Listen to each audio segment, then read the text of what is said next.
You know that feeling when you finally make it? When the money starts rolling in and suddenly everything you ever wanted is within reach. The house, the cars, the lifestyle you've been dreaming about since you were a kid. You've worked your entire life for this moment, and now that it's here, you're going to enjoy every single second of it. Except, here's the thing.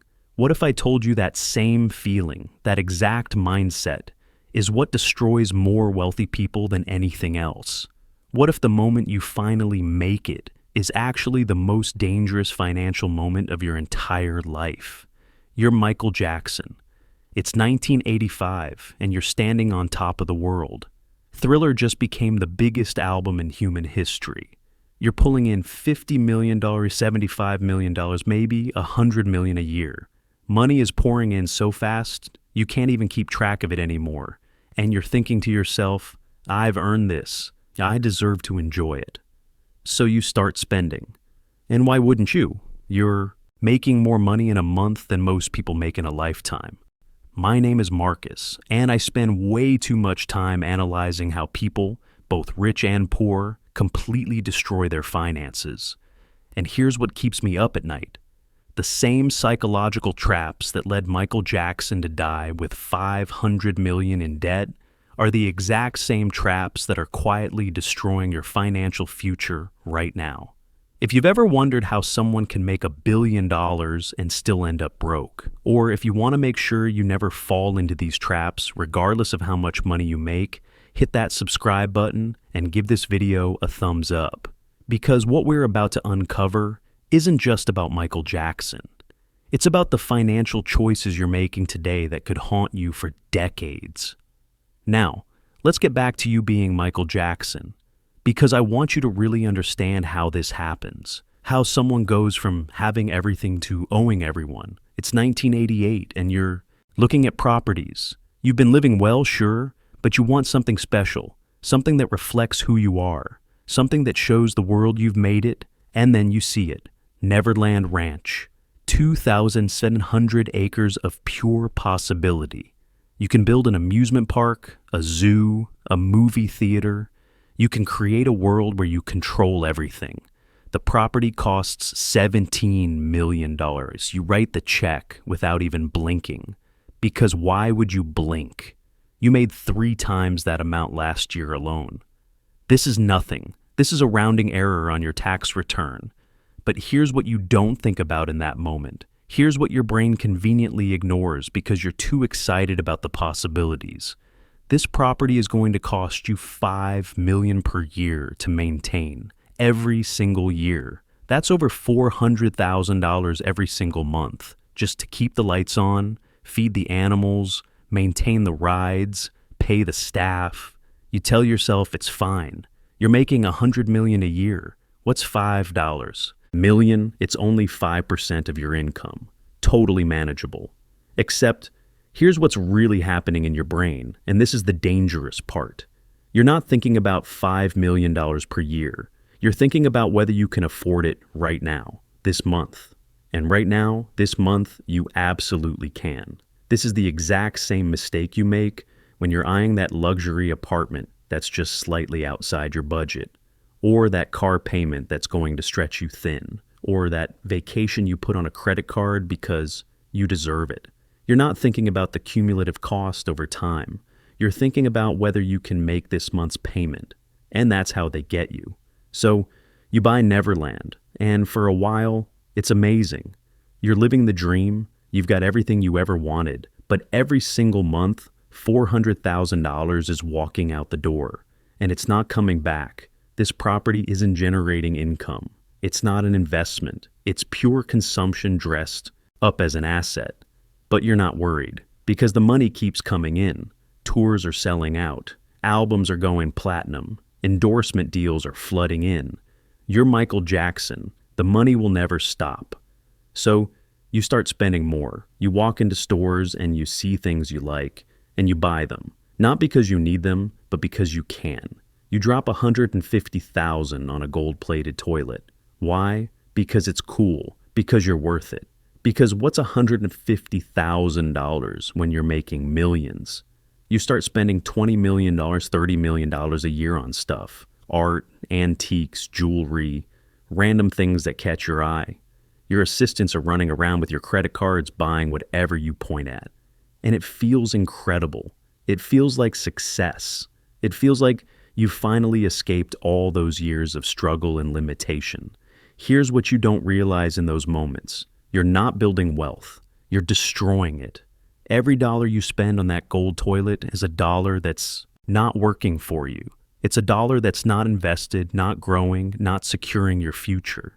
You're converting your income into stuff that will be worthless in a few years. And here's where your brain really betrays you. Because you're making so much money, you stop thinking about money as something finite. In your mind, there's always more coming. The river of cash flowing into your accounts feels endless. So, why not spend it? Why not enjoy it? You worked your entire life for this. This is exactly what happens when people get their first big raise or promotion. Suddenly, they're making $20,000 more per year. And instead of saving it, they immediately inflate their lifestyle to match. Nicer apartment, newer car, more expensive restaurants. And at the end of the year, they're still broke. Just with nicer stuff. You're doing the same thing, just with way bigger numbers. But here's where your financial situation starts to get really dangerous. It's the late 1990s now, and you've been spending like this for over a decade. You've got Neverland costing you $5 million a year. You've got shopping habits costing you another $20 to $30 million annually. Your total expenses are somewhere around $35 million per year, maybe more. And your income is starting to dip a bit. Not catastrophically, but you're not pulling in $100 million a year anymore. Maybe it's $60 million, maybe $50 million. Still an insane amount of money, but now you've got a problem. Your expenses exceed your income. So what do? Do you cut back? Do you sell Neverland? Do you reduce your spending? Of course not, because that would feel like failure. That would feel like admitting you can't afford your own lifestyle. And you're Michael Jackson. You can afford anything. So instead, you borrow. You've got this incredibly valuable asset, your stake in the Sony Justa ATV music catalog. It owns the rights to Beatles songs, and it's generating steady royalty income. It's worth hundreds of millions of dollars. So you go to a lender and you say, "Whoa, I need some money. Here, use this catalog as collateral." And they're happy to do it, because lending money to Michael Jackson, if secured by one of the most valuable music catalogs in history, is basically a guaranteed profit. So they give you $50 million, then another $50 million, then another $100 million. Before you know it, you've borrowed over $270 million against this single asset. And what do you do with this borrowed money? Do you invest it in other income-generating assets? Do you use it to build wealth? No. You use it to maintain your lifestyle. You use it to keep Neverland running, to keep shopping, to keep up appearances. This is the equivalent of you taking out a second mortgage on your house and using the money to buy a boat or go on vacation. You're not building wealth. You're converting an asset that's working for you into debt that's working against you. And now you've got another problem. Interest payments. You're paying tens of millions of dollars every single year just in interest on these loans. Money that used to be yours is now flowing to your lenders. You're on a financial treadmill, running faster and faster just to stay in place. Let me show you how insane this gets. You're paying, let's say, $30 million per year in interest alone. Just interest. Not even paying down the principal. If you had instead invested that same $30 million every year in a simple index fund, earning 8% returns, after 10 years, you would have accumulated over $400 million in additional wealth. Instead, you have nothing. Worse than nothing, you have more debt. But you can't stop, because everyone around you depends on your continued spending. The staff at Neverland needs their paychecks. The retailers love your shopping sprees. The lenders are making a fortune on your interest payments. Everyone in your orbit has a financial incentive to keep you spending, even as it's driving you toward financial ruin. And you're surrounded by yes men, People who tell you what you want to hear instead of what you need to hear. Your financial advisors are probably screaming at you to cut spending, to sell assets, to get the debt under control.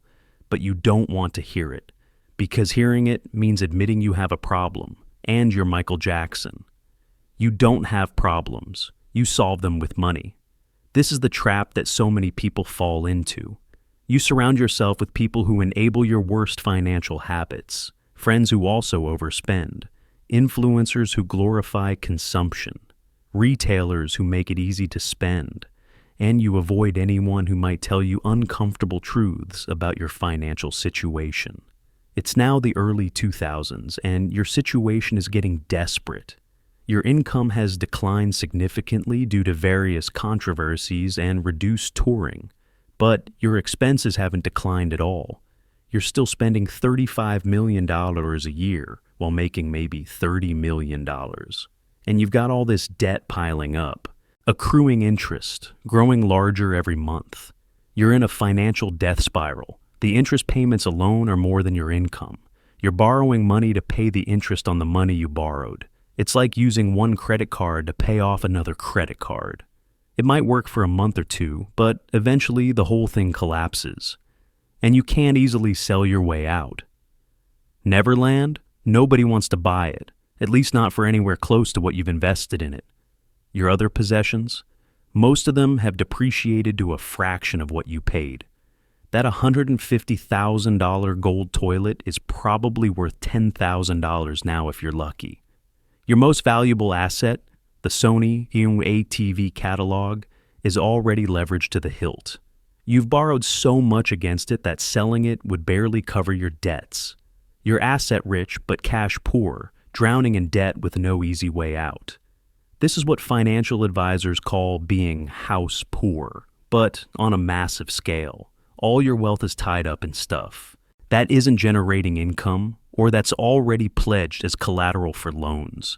You don't have the liquid cash flow to service your debts, let alone maintain your lifestyle. You're lying awake at night, stressed about money. You, Michael Jackson, the king of pop. The guy who made $1 billion over his career. You're worried about how you're going to make next month's interest payment. And here's the really tragic part. This exact same situation plays out with regular people every single day. Someone buys a house they can barely afford. Then they furnish it with credit cards. Then they take out a home equity loan to pay off the credit cards. Then they get a new car because the old one doesn't match the house. Before they know it, they're working just to pay interest on various debts, with no actual wealth accumulation happening. The only difference between them and you, Michael Jackson, is the number of zeros. The fundamental mistake is identical. So here you are, 2009. You're planning a comeback tour because you desperately need the money. You're taking on a grueling performance schedule at age 50, not because you want to, but because you have to. Because your financial decisions over the past 25 years have left you with no choice. And then you die. Suddenly. Unexpectedly. And the world discovers that the king of pop, the man who earned over $1 billion in his lifetime, died approximately $500 million in debt, $500 million in the hole. Your estate spends the next several years digging out from under the mountain of debt you created. They sell assets, renegotiate loans, and generate billions through posthumous projects. And ironically, your death makes your estate more money than you made in your final decade of life. But you never got to enjoy any of that financial security. You spent your final years stressed about money, despite having earned a fortune that should have set up your family for generations. So, what can you learn from your mistakes as Michael Jackson? What are the actual takeaways you can apply to your own life right now? Whether you're making $50,000 a year or $500,000. First, your lifestyle expenses should never exceed your ability to save and invest a significant portion of your income. It doesn't matter how much money you're making. If you're spending it all, you're not building wealth. You're just funding a lifestyle that will disappear the moment your income does. Second, assets that don't generate income aren't really assets. They're liabilities disguised as assets. Your primary residence, your cars, your furniture, all that stuff costs you money to maintain. It doesn't put money in your pocket. Real wealth is built by acquiring things that generate cash flow. Neverland Ranch cost you $5 million per year. That wasn't an asset. That was a very expensive liability. Meanwhile, your stake in the Sony ATV catalog was generating millions in royalty income annually. That was a real asset, and ironically, it's what your estate held on to, and it's what eventually helped pay off your debts. Third, debt is a tool, not a solution. Using debt to acquire income-generating assets can be smart. Using debt to fund consumption is financial suicide. Every time you're about to take on debt, ask yourself, will this debt help me make more money, or will it just cost me money? Fourth, you can't buy happiness, status, or self-worth with stuff. You had every material possession you could possibly want, and by all accounts, you were deeply unhappy. The shopping sprees weren't about needing things. They were about trying to fill an emotional void with material goods. And it didn't work. It never works. The irony is that true financial security, the kind that actually improves your quality of life and reduces stress, comes from spending less than you earn and investing the difference. It comes from having the freedom to walk away from jobs you hate or take risks on opportunities you believe in because you're not trapped by debt. You had arguably the greatest entertainment career of all time, and you died in debt because you never figured this out. You had all the income in the world, but none of the financial wisdom to manage it properly. Look, you might not be Michael Jackson. You might not have a $5 million per year property to maintain or be spending $150,000 on gold toilets. But you might have a house or apartment that's stretching your budget to the breaking point. You might be dropping money on a car you can't really afford. You might have credit card debt that's keeping you up at night. The scale is different, but the mistake is the same. And here's the beautiful thing. If the mistakes are the same, then the solutions are the same too. Live below your means. Invest the difference. Buy assets, not liabilities. Avoid consumer debt like the plague. The next time you're tempted to take on debt for something you don't really need, or inflate your lifestyle just because you got a raise, or buy something just to impress people who don't really care about you anyway, remember this story. Remember that earning $1 billion means nothing if you spend more than that. Remember that real wealth is built slowly, intentionally, and with discipline. Your future self will thank you for the choices you make today. Trust me on that one.